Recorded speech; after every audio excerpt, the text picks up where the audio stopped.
serious, with serious consequences. Even on a first DUI in Alabama, you can be sentenced to up to 1 year in jail. You can also be fined $600 to $2,100 and pay court costs anywhere from $200 to $300 up to $600. You can also have your license suspended for 90 days or revoked for a year depending on the circumstances. And you can also be required to install an ignition interlock device on your vehicle if you meet certain criteria. And you could be required to attend the court referral program as well. We understand how you feel. We've represented 1,000+ people on DUIs and have handled thousands of cases throughout the state of Alabama. We know that you're scared. We know that you're anxious. We know that it is very, very difficult to decide which attorney to hire to represent you. The one thing that you need to know is that you definitely need an attorney to help you through the web of pitfalls that are out there, because DUI defense is very complicated if it's done correctly. It's just hard to know for you as a layperson exactly who to hire, or if what someone on the phone with you or who is conversing with you is giving you the correct information. There's some criteria that I suggest that you go through, and this, I believe, will help you in determining whether you're hiring somebody who is a DUI attorney rather than simply some attorney out there who will take your DUI if you hire them and pay them the nominal fee that they are going to charge. The first thing that I think that you should ask is whether the attorney is a member of the National College for DUI Defense.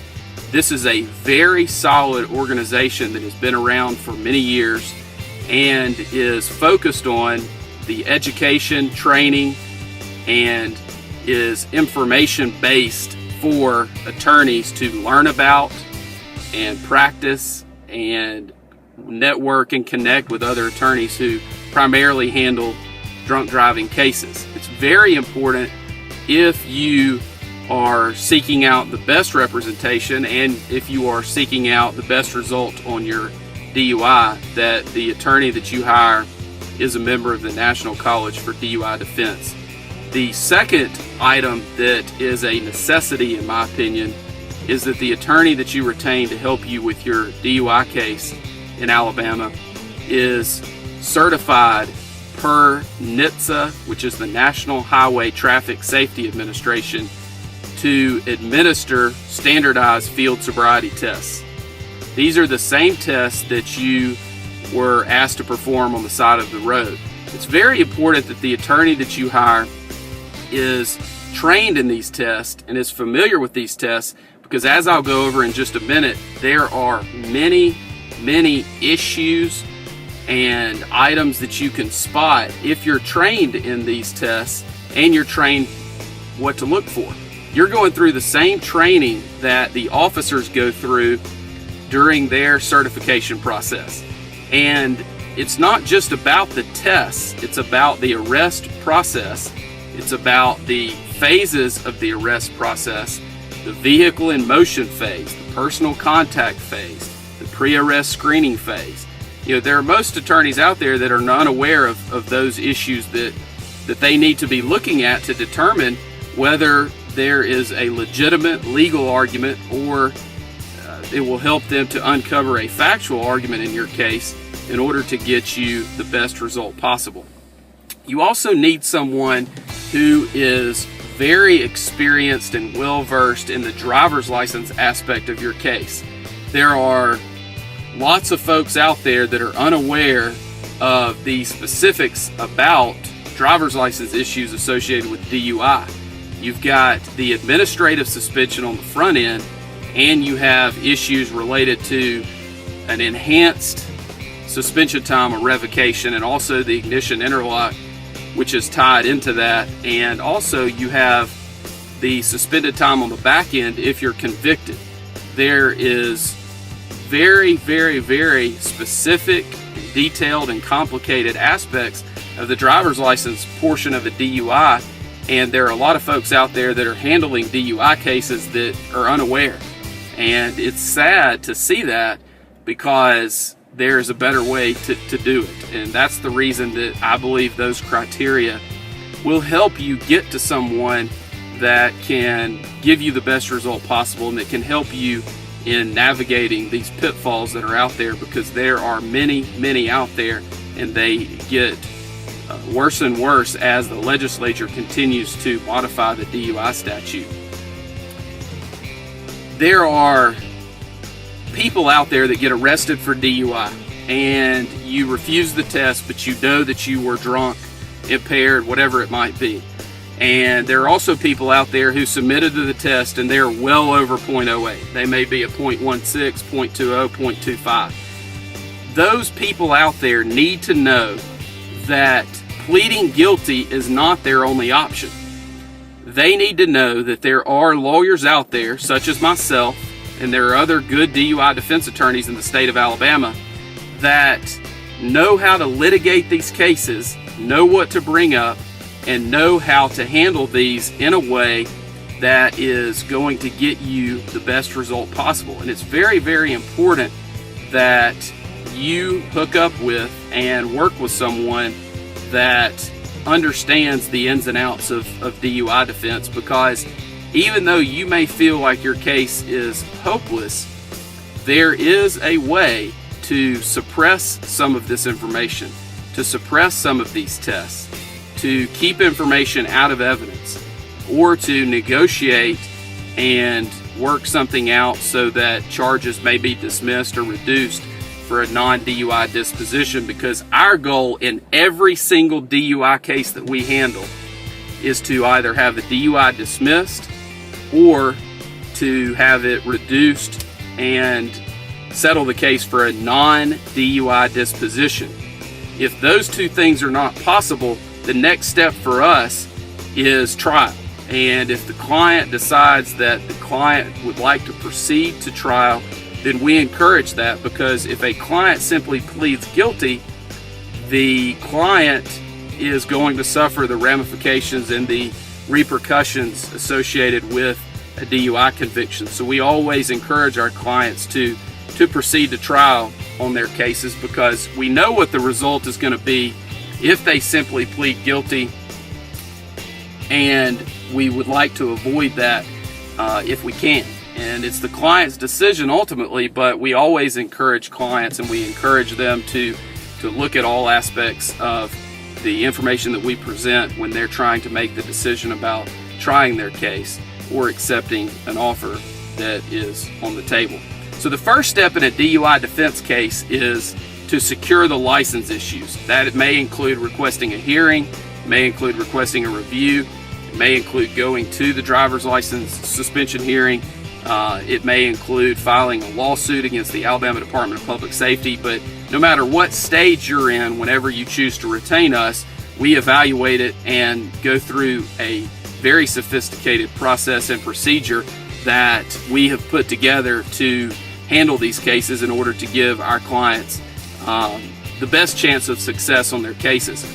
The next thing is for us to gather information from you and about you.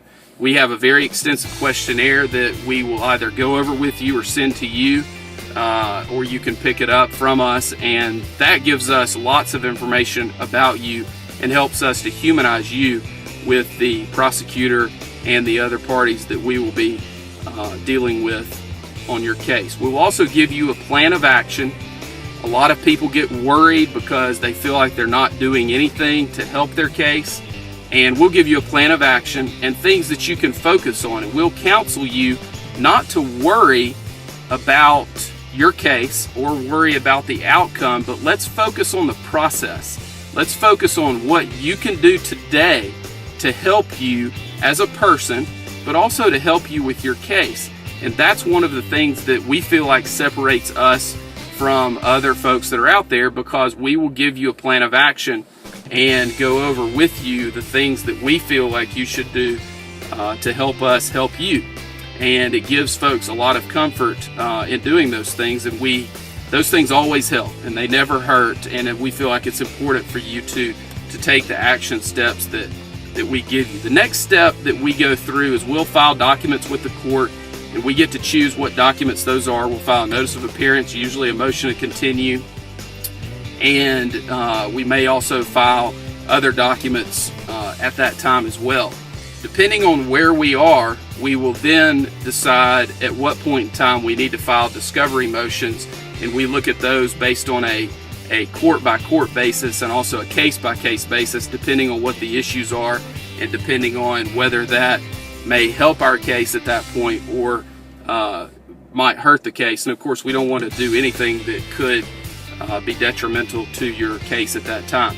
At that point, we begin prepping for the initial appearance, and that includes putting everything in an order that is accessible and collecting documents and other items that you have completed. And then we begin, of course, moving towards that first court date, whenever that might be, whether it's on the initial court date or usually the case would be continued at some point. After that, we begin the evaluation process of your case. We look at every single aspect of DUI defense in order to give you the best result possible. We look at any defense that might be available that is out there. If there was an accident, most people think that an accident case, they think this: I had an accident, I was impaired, I'm guilty, I need to plead guilty. And that could not be further from the truth. Accident cases are very, very tough for the prosecution, and there are a lot of folks out there handling DUI cases that are unaware of that. They just don't know the ins and outs of the accident issues in a DUI case. The other issues that we look at are actual physical control. Were you in actual physical control of the vehicle? Were you sitting in a parking lot? Where were the keys? Was the vehicle operable? Those are things that we need to look at in every single one of our cases that involve those issues. We also look at the private property DUI issues. We also look at anonymous tip issues. There's been some recent cases that have come out that are not good for the defense on those type issues. However, there are still arguments that can be made, and there's still a burden that we feel like the prosecution must meet anytime there's an anonymous tip issue on a DUI case. We also look at issues about whether you were asleep at the wheel, whether there were passengers, whether there are other issues associated with actual physical control, whether you're on private property, what are the issues associated with how the officer got to you where you are. We have a lot of cases where people pull over and they're asleep in a mall parking lot at night, and we want to know all of the facts associated with those aspects so that we can make sure that the arrest process was done properly by the officer. We also look very carefully at whether there was a blood test performed. There are many folks out there who assume that a hospital blood test is reliable and is one that should be looked at closely as one that is foolproof as far as introduction into evidence and that it comes in every time. And the answer to that is absolutely not. The hospital blood testing process for blood alcohol content is definitely not something that is or should be relied upon, because the testing is not valid, it's not scientifically reliable, and should not be admitted into evidence in our opinion. We also look at the process that a state trooper may have had blood drawn at the hospital provided to him, and he uses the blood kit and sends it to Alabama Department of Forensic Sciences in order to have the blood tested there. Those tests are much more accurate, we feel like, but there are still many processes and procedures such as chain of evidence and other items that must be followed very closely in order for that to come into evidence and be reliable. We also look at any issues that are associated with your case related to the Draeger breath test and any issues that come up there, whether it's the 20-minute deprivation period, whether you may have had mouth alcohol, whether you burped or belched during the 20 minutes prior to the test. There are implied consent issues where you provided proper implied consent warnings associated with the suspension of your license if you choose to refuse the test.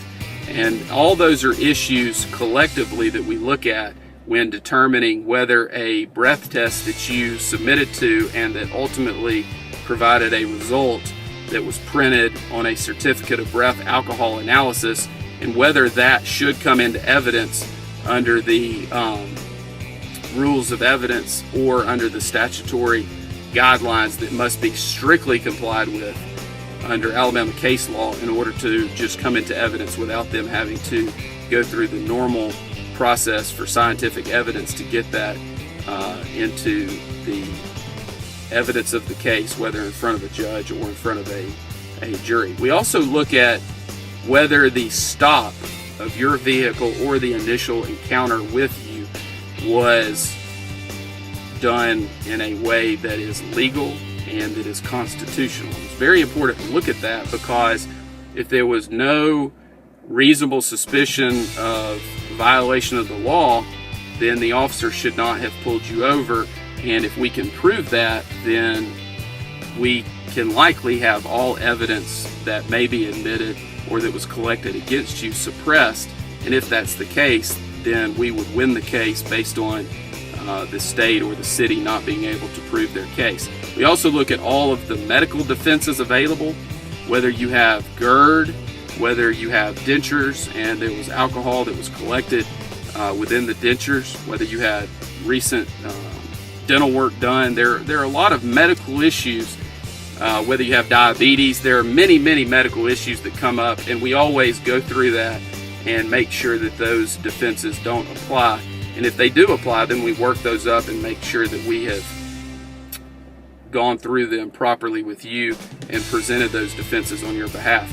We also look at the UTTC, which is the traffic ticket, the complaint against you, to make sure that there are no issues related to that as well, such as municipal ordinance issues, if there are issues related to the code sections cited, whether it's proper, and whether they have your proper information on the UTTC or not. We also go through and determine whether you requested an independent test, and if that was handled properly.